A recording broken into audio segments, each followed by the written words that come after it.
आज की video again बहुत ज़्यादा इंटरेस्टिंग होने वाली है और इसमें हम देखेंगे कन्फ्यूजन मैट्रिक्स के बारे में।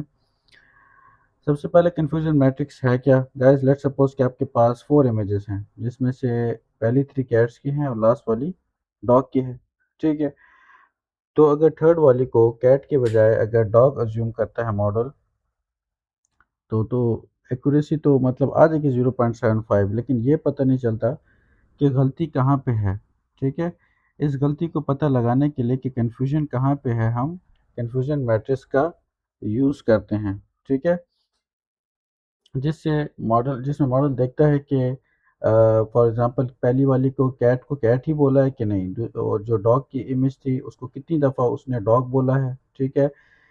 और जो कैट की इमेज थी उसको कितनी दफ़ा डॉग बोला गया, या डॉग की जो इमेजेस थी उसको कितनी दफ़ा कैट बोला गया है। ये सारा कुछ वो देखता है और यहाँ से उसको पता चलता है कि मॉडल जो है वो कहाँ कन्फ्यूज़ हो रहा है, ठीक है?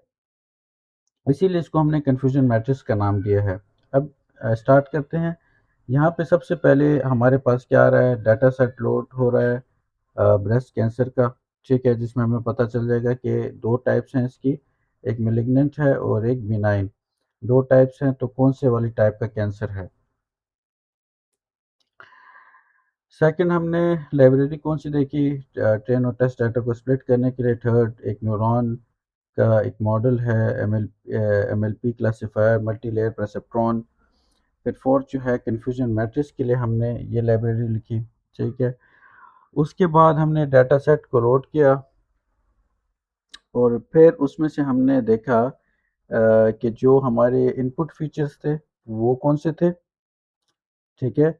कैंसर के जो इनपुट फीचर्स हैं और आउटपुट फीचर कौन से थे, टारगेट फीचर कौन से हैं, जिसकी वजह से पता चल जाए कि अगर ये फीचर्स इनपुट फीचर हैं तो कौन से वाली टाइप का कैंसर होगा, मैलिग्नेंट होगा या बिनाइन वाला, ठीक है? तो ये उसका रिजल्ट है, ये इनपुट है और ये आउटपुट। फिर यहाँ पे क्या हो रहा है, ट्रेन और टेस्ट डाटा में मॉडल स्प्लिट हो रहा है। 0.2 का मतलब है कि 20% टेस्टिंग साइज है, यानी कि न्यू इमेजेस को जो हमने टेस्ट किया है, ठीक है? वो 20% है और 80% ट्रेनिंग डाटा है। 80% हमने ट्रेन किया है और 20% जो है न्यू डाटा पे हमने उसको टेस्ट किया है।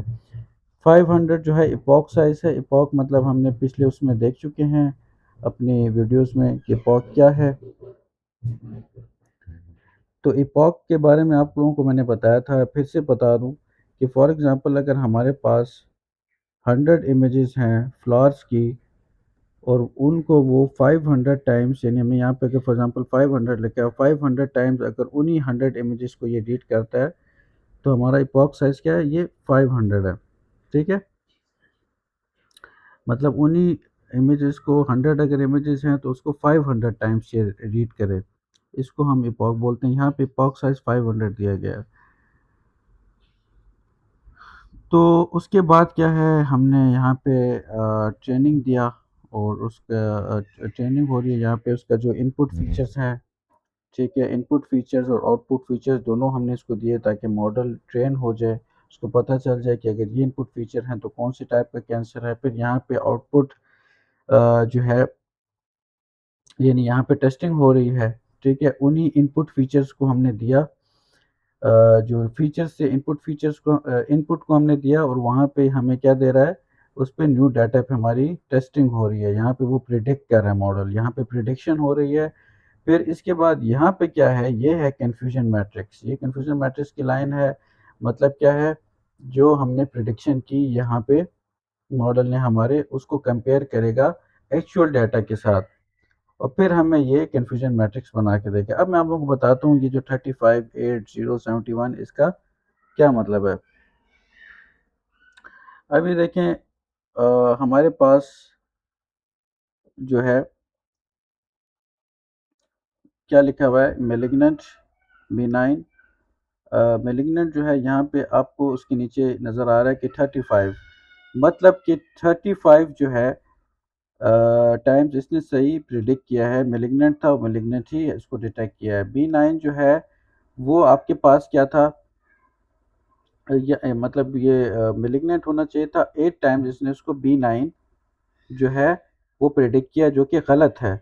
इसी तरह यहाँ पे B9 होना चाहिए था और 71 टाइम्स B9 ही है, उसको 0 टाइम इसने मैलिग्नेंट कंसीडर किया है, तो ये भी ठीक है। सिर्फ़ 8 टाइम यहाँ पे गलती आ रही है यहाँ पे, क्योंकि इसको मैलिग्नेंट कंसीडर करना चाहिए था जबकि इसने इसको B9 कंसीडर किया। तो कन्फ्यूज़न जो है यहाँ पे है, ये कन्फ्यूज़न मैट्रिक्स इसको ये डिटेक्ट करता है।